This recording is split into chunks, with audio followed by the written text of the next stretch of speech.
Si quieres hacer el examen de DELE B1, quédate en este vídeo porque vamos a ver un ejemplo de tarea número 2 de la prueba escrita, la prueba número 3 del examen de DELE B1. Dentro de esta prueba escrita solamente hay dos tareas y la que vamos a ver aquí es la segunda. En la primera tarea no hay opciones, pero en la segunda tarea siempre tienes dos opciones para elegir y vas a escribir solamente una de ellas.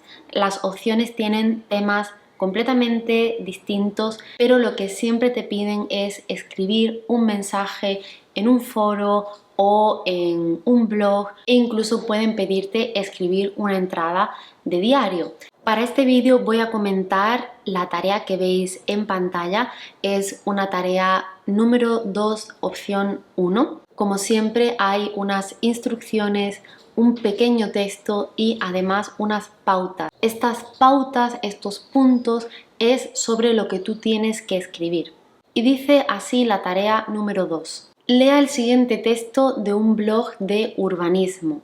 En la última publicación de nuestro blog comentamos las ventajas de vivir en una ciudad grande frente a la vida en un pueblo de pocos habitantes. Ahora queremos saber tu opinión. Escribe un comentario diciéndonos dónde prefieres vivir y por qué. Esto nos sirve para ponernos en contexto y ahora vienen las pautas. Escriba una respuesta en el muro del blog en el que hable de dónde vives, si es en la ciudad o es en un pueblo pequeño, dónde vives y qué ventajas e inconvenientes tiene vivir ahí. Segunda pauta, cómo el lugar donde vivimos afecta a nuestra salud y estado de ánimo.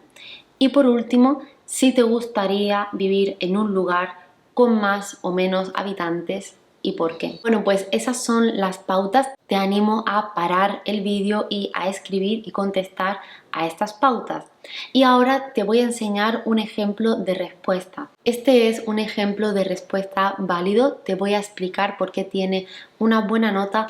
Pero claro, en la prueba escrita no hay solamente una manera de decir las cosas. Por eso, si quieres que corrija tu texto, te dejaré abajo el enlace a mi servicio de corrección de textos para el examen de DELE. Comentando este ejemplo de respuesta, aquí tenemos diferentes párrafos. Tienes que dividir tu texto en párrafos. Lo normal es tener 3 o 4 párrafos. Como estamos enviando un comentario a un blog, vamos a decir por qué estamos escribiendo y ya luego vamos a contestar a las pautas. El primer párrafo dice así: tras leer la entrada del blog sobre la vida en la ciudad frente a la vida en el campo, me dispongo a hablar de mi experiencia y opinión con respecto a este tema.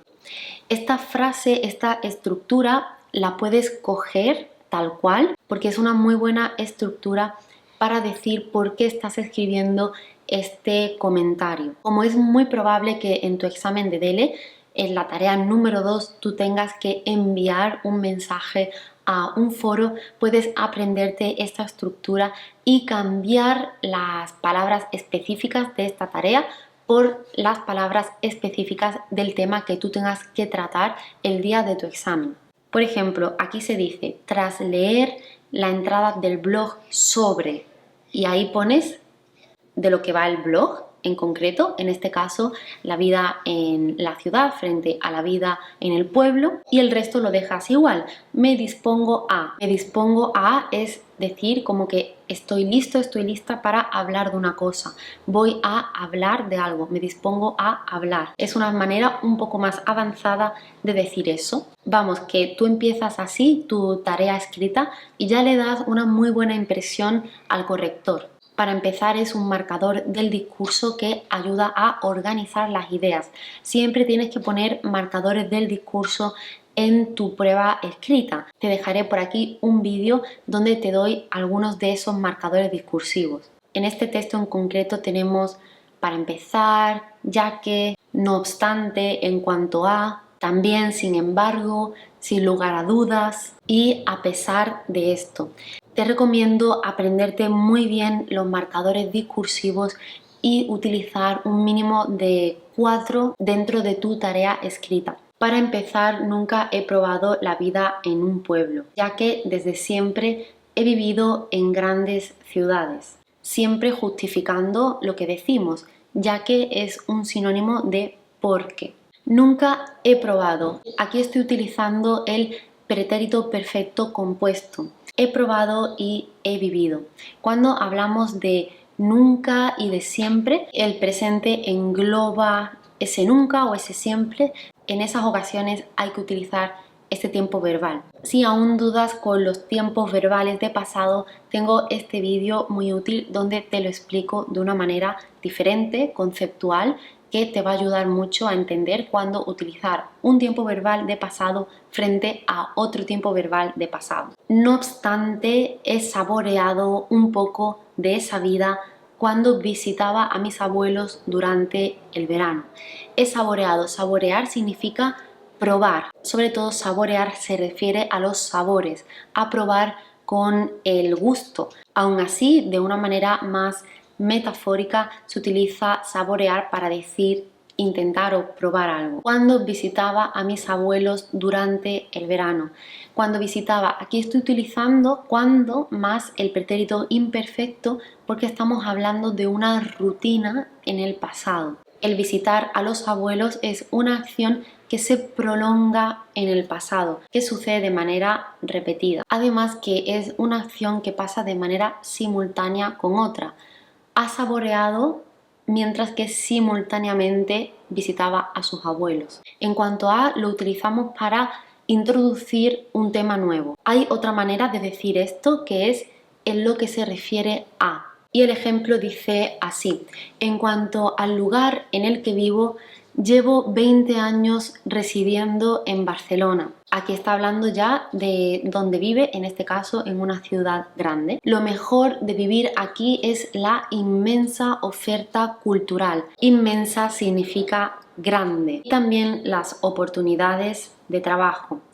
Sin embargo es como pero, sin embargo, las horas de atascos, es decir, cuando hay mucho tráfico y el tráfico está congestionado. Sin embargo, las horas de atascos, la contaminación, el alto coste del alquiler y el constante ruido de los turistas son sus principales desventajas. Ya hemos cumplido con la primera pauta y ahora vamos a cumplir con las otras dos pautas. Sin lugar a dudas, para decir que algo es muy seguro. Sin lugar a dudas o sin dudarlo, el lugar donde vivimos nos afecta física y mentalmente. Según mi opinión, que es una buena fórmula para introducir qué es lo que tú piensas, según mi opinión, la vida en un pueblo es más sana y ayuda a sentirse más tranquilo. A pesar de esto, nunca me mudaría a un pueblo pequeño porque es muy difícil encontrar trabajo allí y echaría mucho de menos la variedad de ocio que hay en Barcelona. Fijaos que para hablar de hipótesis estamos diciendo no me mudaría, nunca me mudaría. Estamos utilizando el tiempo condicional simple. Al igual que en echaría mucho de menos. Echar de menos es una construcción que significa extrañar. Y esto es todo por el vídeo de hoy. Espero que este ejemplo de tarea número 2 te haya ayudado. Si necesitas ayuda para las pruebas del examen de DELE B1, te recomiendo hacer mi curso de preparación porque ahí te explico tarea por tarea qué es lo que tienes que hacer, te doy mis consejos como examinadora y también puedes hacerme preguntas en cualquier momento. Abajo tienes el enlace para inscribirte a mi curso de preparación online. Puedes hacerlo en cualquier momento a tu ritmo y te dará la confianza que necesitas para sacar una buena nota en tu examen de DELE B1. Muchísimas gracias, ánimo con tu preparación y nos veremos en otro vídeo.